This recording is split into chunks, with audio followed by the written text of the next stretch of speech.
Hello, chào mừng các bạn quay lại channel của mình. Thì hôm nay mình sẽ chia sẻ các bạn làm một số công cụ liên quan đến hỗ trợ cho cơ khí các bạn. Công cụ mà những công cụ nhỏ thôi. Thì những cái này nó làm liên quan đến ốc các bạn. Thì đầu tiên mình chuẩn bị khoảng 8 con ốc các bạn. Con ốc thì từ nhỏ tới lớn các bạn. 6 ly, 8 ly, hai con 6 ly nè, 8 ly, 10 ly, 12 ly, 14 ly, 18 ly và 20 ly các bạn. Mấy con ốc này nè các bạn, bự bự nè, các bạn có thể ra mấy cái ra sửa xe hơi á, người ta bỏ nhiều lắm các bạn, thương lượng người ta mua lại hoặc là sau đó các bạn, nhiều lắm, người ta bán rẻ lắm, tại này người ta mấy con ốc bị lỗi bị hư người ta quăng ra nhiều lắm các bạn.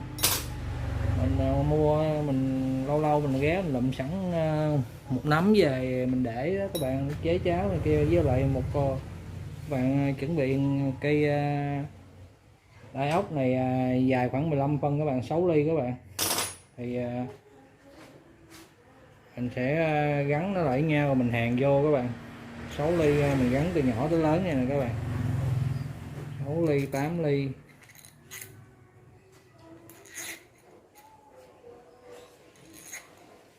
12 ly, 14 ly, 18 ly, 20 ly các bạn. Các bạn cứ gắn chồng nó vô vậy rồi gắn cái lông đờn vô để mình hàn lại các bạn.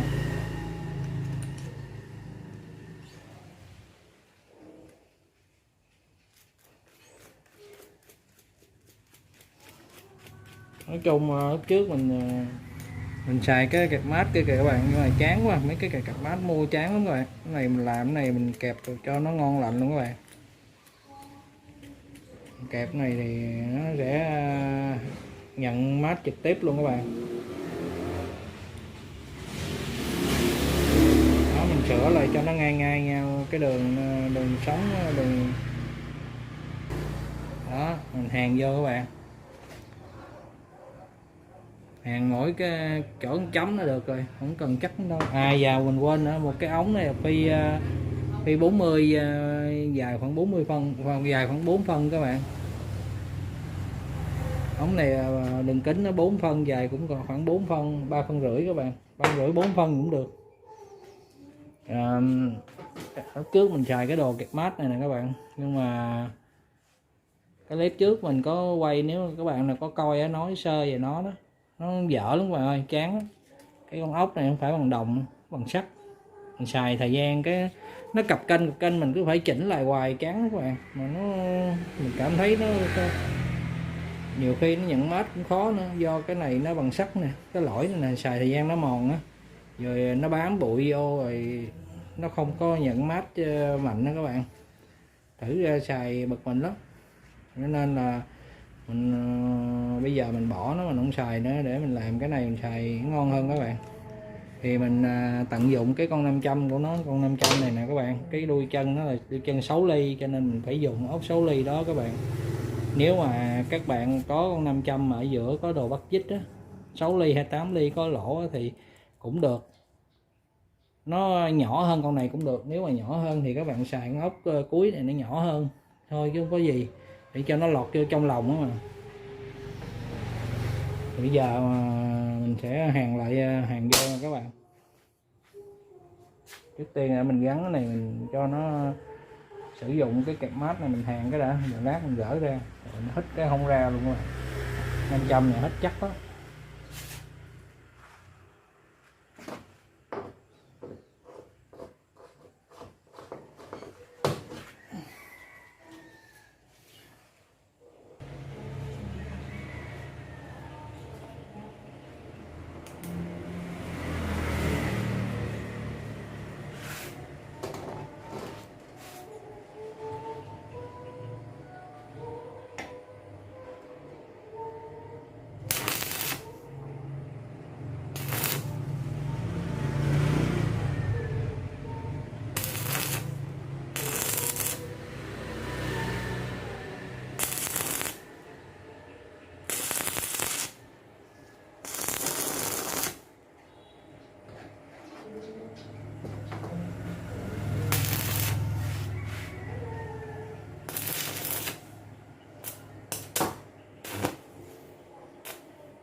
Các bạn hàng vô về các bạn, xong rồi các bạn khoan cái lỗ 8 ly ở đây các bạn, hàng này vô luôn các bạn, chỉ cần chấm mấy chấm thôi nè, 3-4-5 chấm là được rồi.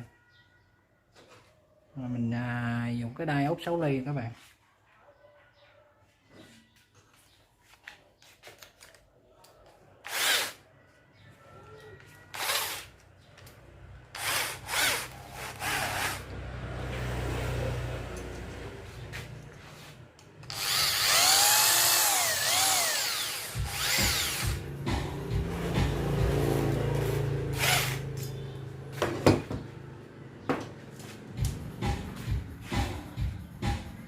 Ở đây hôm nay mấy bên chùa nó mở nhạc lớn quá các bạn, thì mình sẽ ít nói các bạn, cho quay cho nó nhanh, mình sợ nói cũng không nghe được.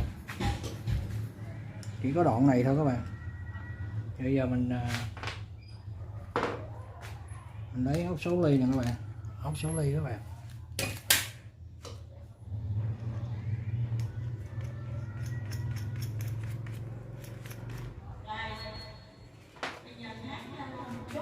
Đấy 500 nè. Mình siết vô cho nó chặt các bạn. Đấy, khóa 10 siết vô cho chặt các bạn. Rồi chặt rồi.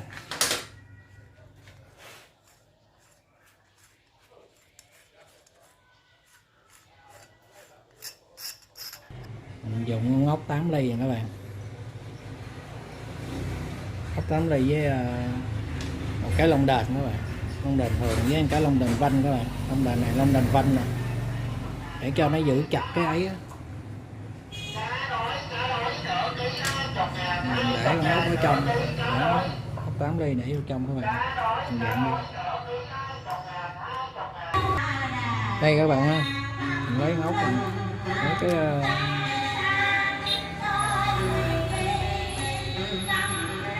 bỏ ốc vô dặn các bạn, bỏ ốc vô trong dặn cho nhanh.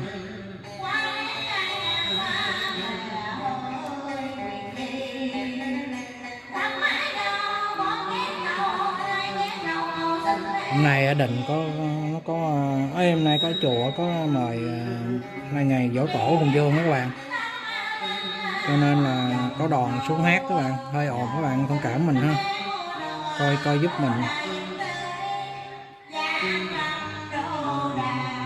Siết vô các bạn ha.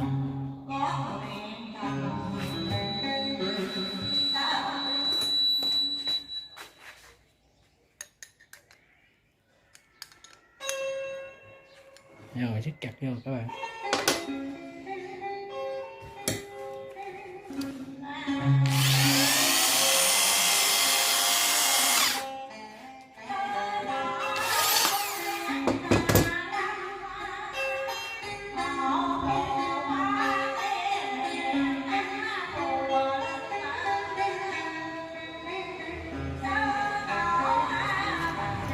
Không biết dính có miếng nhạc vô vậy có bị bản quyền không các bạn?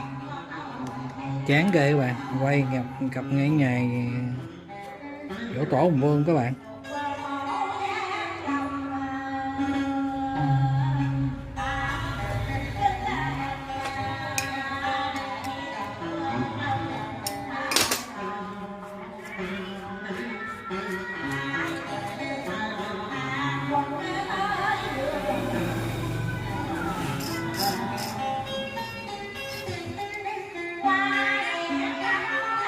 Các bạn cũng dùng ốc 6 ly các bạn dặn vô các bạn.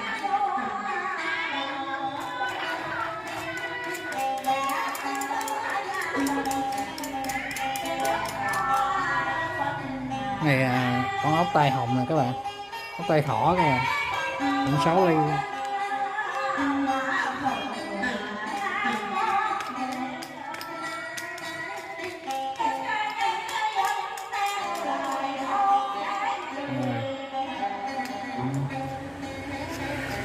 Canh dư đến đâu mình canh dừa này, mình cắt cái cây đai ốc luôn các bạn,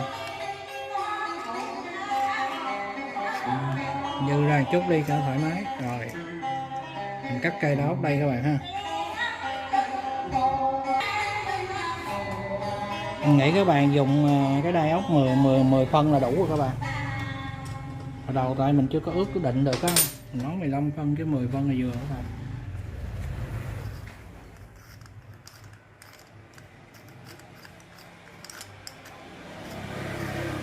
Mà nó yên được chút đỡ quá các bạn.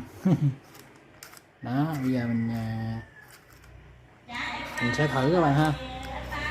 Đây nè, 500 này nó hết dữ lắm các bạn. 500 đất hiếm.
Cái tay chúng nó rớt nãy mình dặn chưa xuống xét nè, xuống xét nó chắc lắm các bạn. 500 này 500 trắng này nó chắc, nó hút mạnh lắm các bạn.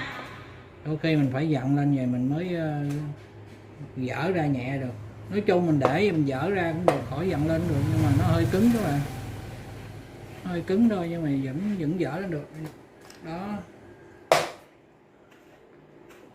Thì thôi video đến đây nội dung cũng không còn gì đâu, mình xin phép được kết thúc video đây các bạn.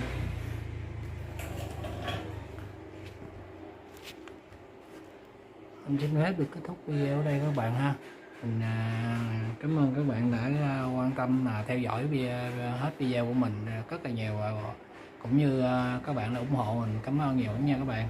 Mình xin hẹn lại các bạn những cái video sau, mình sẽ cố gắng làm những cái video ngày một tốt hơn để phục vụ tất cả mọi người. Mình xin thân ái chào tạm biệt các bạn.